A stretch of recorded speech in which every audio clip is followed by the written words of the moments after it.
what a lot of people forget too is that probably talk. Oh, baby, I'm filming myself, not you. All right. Probably you look good as shit, baby. I like the way you work. For 45 45,000 and 35,000 BC is when the Stone Age. Do you need to get in here? I'm just filming myself.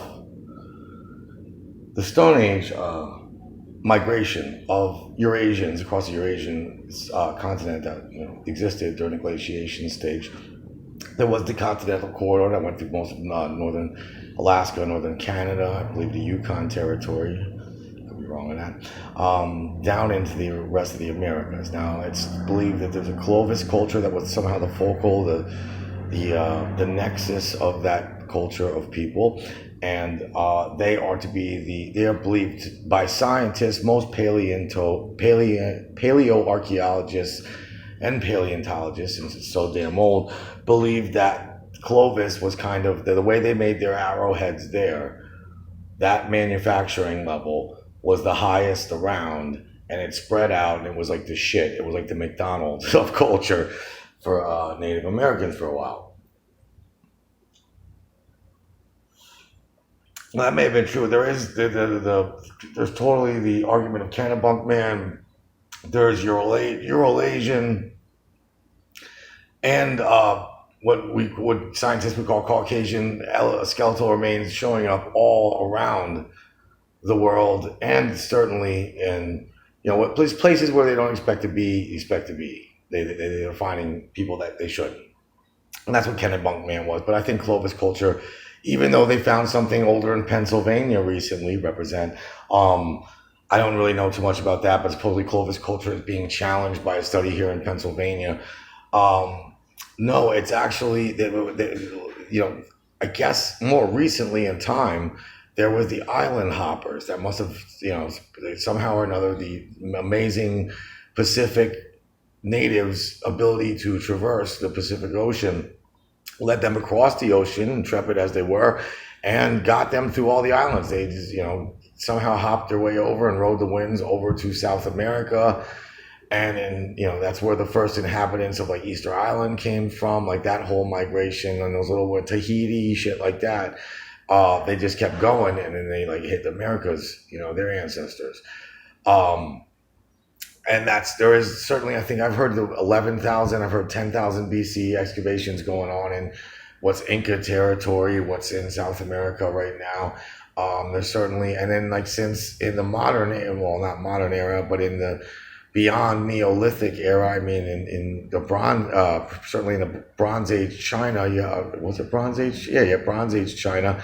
You had the Shang Dynasty items showing up near Acapulco, Mexico, and then there's always the Olmec heads. There's the African heads that are statues in what was Olmec territory in the New World, near I think Nicaragua or Costa Rica, something like that.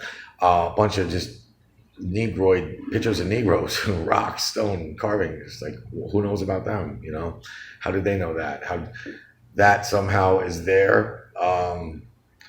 And then, of course, there's the Vikings, and the Vikings have the most solid claim. They have Leonsox Meadows. There is proof. Columbus was beat by almost 500 years, 492 to be exact, by Vikings. You got it, the toughest, roughest of all my ancestors that I believe are my ancestors. Probably aren't, but I just like to believe that anyway.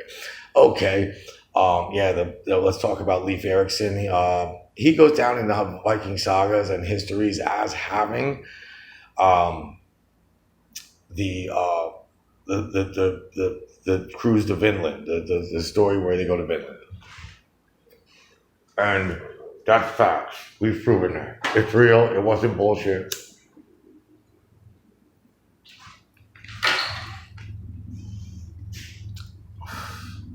It was real.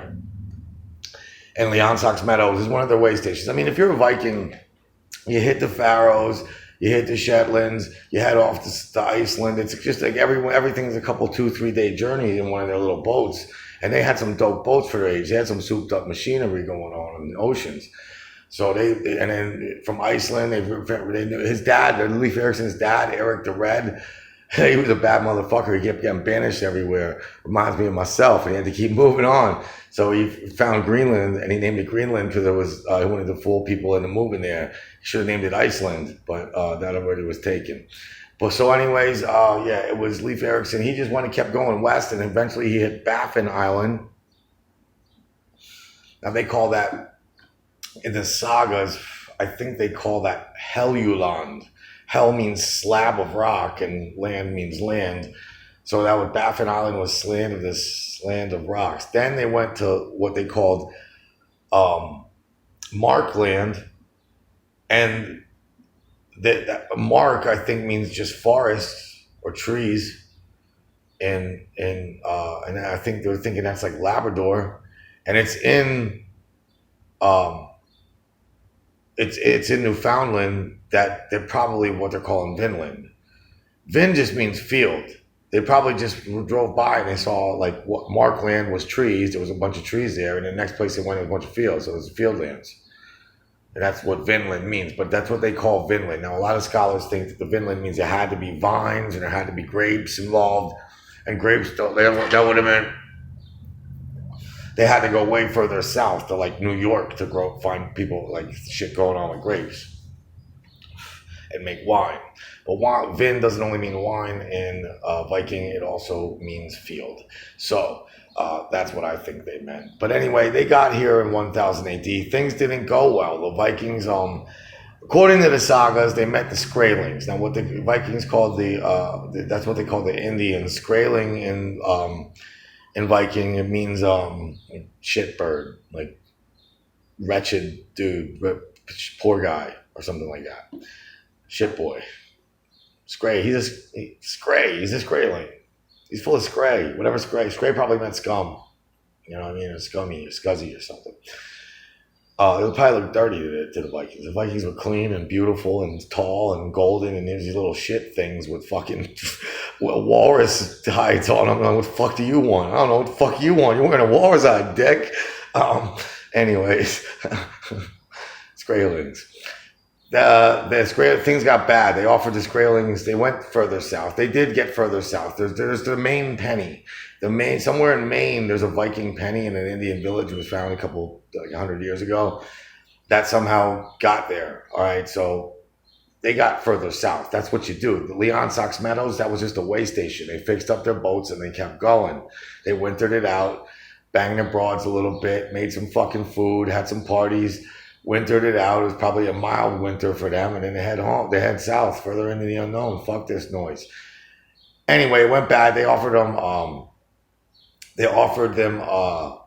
I'm getting rich money's on the line here. Nope. They offered the Indians at one point milk, and they had cows with them. And I guess the Indians were lactose intolerant, and that made the Indians think they were poisoning them, and shit got wild. So it didn't work out, and they were just like, you know what, fuck this. There's nothing but Skraelings, and there ain't shit here. We got to go back to Europe. Fuck this noise. They didn't know they were in a new world. They were just far away, and it sucked here, and they bounced back. And the sagas mention it all, and but most of Europe forgot that. And then it wasn't until centuries went by, and then supposedly St. Brendan made the trip. And there's always talk of the Melungeons that were left in America. I have a blues song about that with my boy Brett Hefner. He's the Melungeon expert. But, I mean, you hate or love Columbus. Yes, Columbus, they were out. They knew what they were doing. They were slave. Like, the Vikings weren't there to enslave nobody. They just didn't know where the fuck they were. Like, these dudes, like, Columbus legit brought, like, you ever see, like, where there's, like, a big long chain with like 80 million shackles on that shit to like, pull slaves around. They brought that, the whips, man-eating dogs. They all, yeah. So, and Columbus was the first ones because it was in kind of like Gutenberg just came out.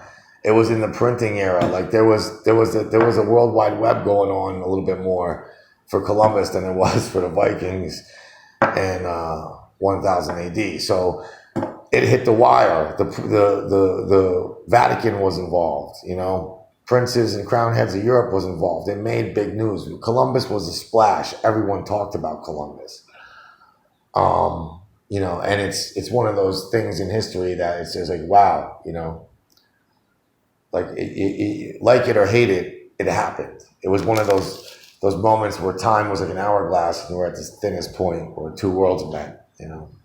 Now Columbus took 4 voyages and across the Atlantic. Now the first one, he got there, you know, that's mostly what you read about in the history books. And all right, there we go. The first one is mostly what you read about in the history books. That's where they're like, you know, they were out and they didn't think they thought they were gonna hit the edge of the world and shit, and they didn't. Oh, some crazy music in the background.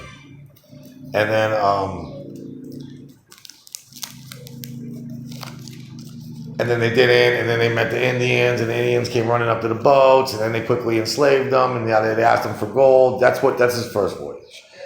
But like he really didn't go.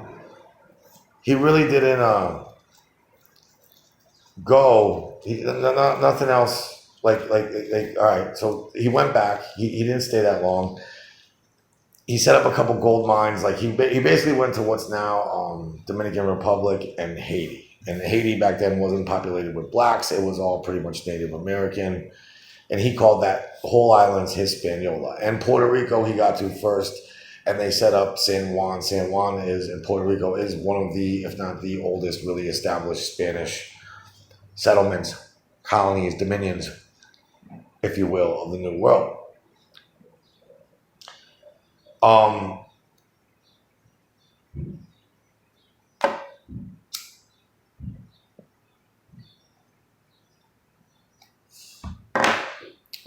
So his second voyage, he came back, and I think it was on that one didn't go so well. He came back from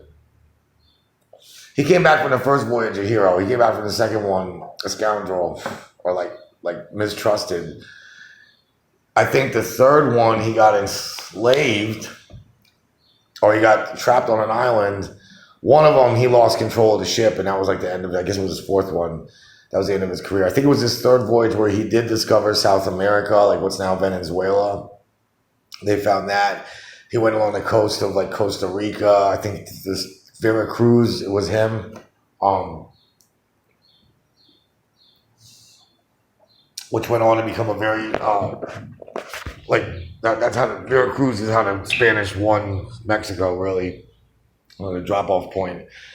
And then the rest is history. But anyway, that's the contact with the Americas and how the Americas were populated in 13 minutes. Peace.